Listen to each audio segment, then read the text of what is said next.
اعوذ باللہ من الشیطان اللعین الرجیم اشتروا بآیات اللہ ثمنا قلیلا فصدوا عن سبیلہ انہم ساء ما كانوا یعملون صدق اللہ العلی العظیم۔ السلام علیکم ورحمۃ اللہ وبرکاتہ۔ سورہ مبارکہ توبہ کی آیت نمبر 9 کی تلاوت کا شرف میں نے حاصل کیا۔ سورہ توبہ کا نمبر بھی 9 ہے اور یہ آیت بھی نمبر 9 کی ہے، اور اس آیت کا نمبر بھی 9 ہے۔ اس کا ترجمہ یہ ہے کہ انہوں نے خدا کی آیتوں کے بدلے میں تھوڑی سی قیمت وصول کر لی اور اس طرح خدا کی راہ سے لوگوں کو روک دیا۔ حقیقتاً بہت ہی برا کام ہے جو یہ لوگ کیا کرتے تھے۔ یعنی خدا بند عالم کی خوشنودی کے لیے کسی بھی کام کو کیا جائے تو پھر اس کی اجرت لینا اس آیت کے تحت اچھا نہیں ہے۔ عزیزان محترم، خدا کو دل کی آنکھوں سے دیکھنے کے بارے میں بحر الانوار کی جلد 4 صفحہ 26 پر یہ لکھا ہے کہ کسی نے امام محمد باقر علیہ السلام سے خدا کو دیکھنے کے بارے میں پوچھا تو امام علیہ السلام نے جواب دیا، ان آنکھوں سے اس کو نہیں دیکھ سکتے بلکہ ایمان و حقیقت کی نظروں سے اس کو دیکھنا ممکن ہے۔ یعنی جتنا انسان اپنے ایمان کو بڑھائے گا، اپنی معرفت کو بڑھائے گا، اس کو خدا کے ہونے کا یقین حاصل ہو جائے گا۔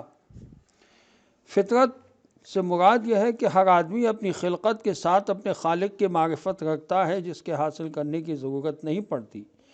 یہ یوں کہا جائے کہ فطرت وہ چیز ہے جو ہر انسان کے وجود میں بھوک اور پیاس کی مانند پائی جاتی ہے، ویسے ہی خدا کی شناخت اور اس کی طرف جھکاؤ بھی ہر انسان کی فطرت میں موجود ہوتا ہے۔ فاقم وجہک للدین حنیفا فطرت اللہ التی فطر الناس علیہا لا تبدیل لخلق اللہ۔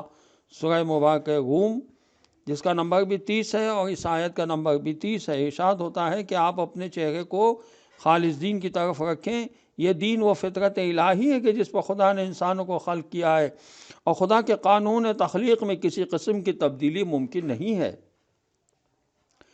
سورہ مبارکہ زمر کی آیت نمبر 38 میں ارشاد ہوتا ہے وَلَئِن سَأَلْتَهُم مَّنْ خَلَقَ السَّمَاوَاتِ وَالْأَرْضَ لَيَقُولُنَّ اللَّهُ۔ اگر تم ان لوگوں سے پوچھو کہ زمین اور آسمانوں کو کس نے پیدا کیا ہے تو یقیناً یہ لوگ کہیں گے کہ خدا نے۔ فَإِذَا رَكِبُوا فِي الْفُلْكِ دَعَوُا اللَّهَ مُخْلِصِينَ لَهُ الدِّينَ فَلَمَّا نَجَّاهُمْ إِلَى الْبَرِّ إِذَا هُمْ يُشْرِكُونَ۔ سورہ عنکبوت کی آیت نمبر 65 میں ارشاد ہوتا ہے جب یہ لوگ کشتی پر سوار ہوتے ہیں تو خلوص کے ساتھ خدا کو پکارتے ہیں، لیکن جب خدا انہیں بچا کر خشکی تک پہنچا دیتا ہے تو یہ لوگ دوبارہ مشرک ہو جاتے ہیں۔ انسان ذرا مخلوقات عالم میں غور و خوض تو کرے۔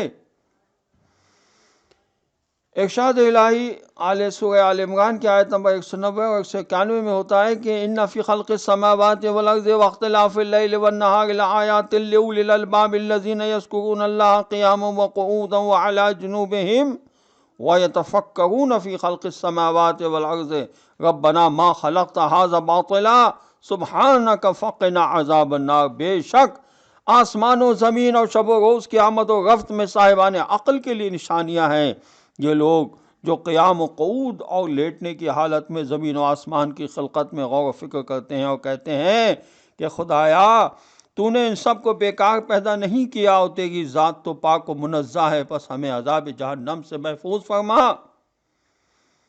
عقل و برہان و استدلال کی راہ، معلول یا امکان و وجوب، ہر انسان دنیا میں کسی نہ کسی کا محتاج ہے اور یہ احتیاج کسی مرحلے میں جا کر ختم ہو جاتی ہے۔ یہ خود اس بات پر دلیل ہے کہ دنیا میں کوئی ہے جو مستقل اور قائم بالذات ہے، جو کسی کا محتاج نہیں ہے۔ یعنی ہر چیز اس کی محتاج ہے لیکن وہ کسی کا محتاج نہیں۔ دوسرے لفظوں میں یوں کہا جائے کہ علت و معلول کا سلسلہ کسی ایسی علت پر ختم ہوگا جو خود کسی کا معلول نہ ہوگا اور خود اس کا وجود اس کا اپنا ذاتی وجود ہوگا۔ سورہ مبارکہ فاتر کی آیت نمبر 15 میں ارشاد ہوتا ہے یا ایھا الناس انتم الفقراء الی اللہ واللہ هو الغنی الحمید۔ اے لوگوں تم سب خدا کے محتاج ہو اور وہ بے نیاز اور لائق حمد و ثنا ہے۔ سورہ مبارکہ رحمان کی آیت نمبر 29 میں ارشاد ہوتا ہے یسألہ من فی السماوات والارض کل یوم ھو فی شان۔ یہ لوگ سوال کرتے ہیں کہ زمین و آسمان میں کون ہے جبکہ ہر روز اس کی ایک نئی شان ہے۔ وآخر دعوانا ان الحمد للہ رب العالمین، والسلام علیکم ورحمۃ اللہ وبرکاتہ۔